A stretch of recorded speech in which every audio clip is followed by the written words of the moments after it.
Bonjour à toutes et à tous, bande de petits naturalistes. Aujourd'hui nous sommes en Bretagne pour aller voir l'impact de l'homme sur les faunes marines. Donc pour cela nous allons observer un peu la faune, nous allons voir 2-3 animaux et nous allons surtout rencontrer un soigneur de la LPO sur l'île Grande. Allez, c'est parti!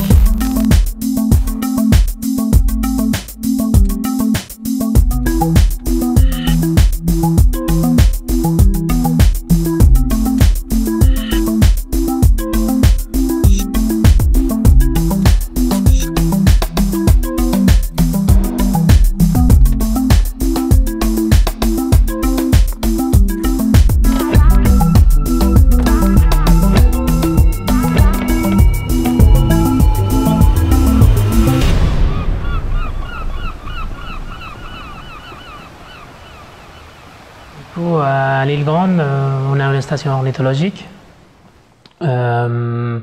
qui a 3 pôles principalement. Il y a les pôles animation qui s'occupent un peu des mousser, de faire des sorties nature, comme la visite à cette île. Les pôles réserve naturelle, c'est la gestion de la réserve naturelle avec un conservateur et 2 gardes techniciens. Et puis les pôles où je suis actuellement, c'est les centres des soins. Ce sont des soins pour la faune sauvage. La plupart des oiseaux qui arrivent ici, c'est dû aux causes humaines, principalement. Surtout, bon, si on pense aux causes d'arrivée, les principales sont les ramassages jeunes. En été, il y a plein de jeunes qui sont ramassés. La deuxième, ça serait les chocs contre vitre, chocs contre voiture. Et puis après, il peut y avoir des autres causes comme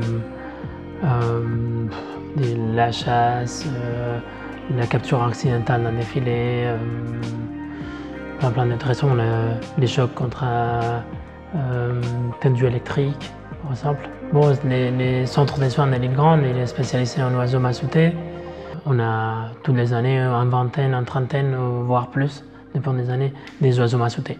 Voilà, pour moi, c'est la cause la plus terrible, parce qu'on pourrait facilement l'éviter, parce que les voitures, à fin de compte, on est dans un système qu'on est obligé d'utiliser souvent la voiture, même si je ne suis pas complètement d'accord. Je peux comprendre qu'on choque des animaux en voiture. Les vitres, bon, même s'il y a des systèmes pour l'éviter aussi, on pourrait l'éviter, mais les dégassages, c'est un truc... La réussite, c'est un 30%. Et sur 10, il n'y en a que 3 qui survivent. Surtout, ils survivent celui qui sont très massoutés.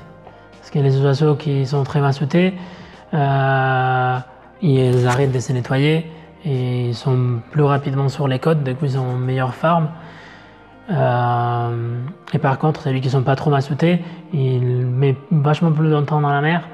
Et ils essayent de se nettoyer, du coup ils ingèrent beaucoup de pétrole.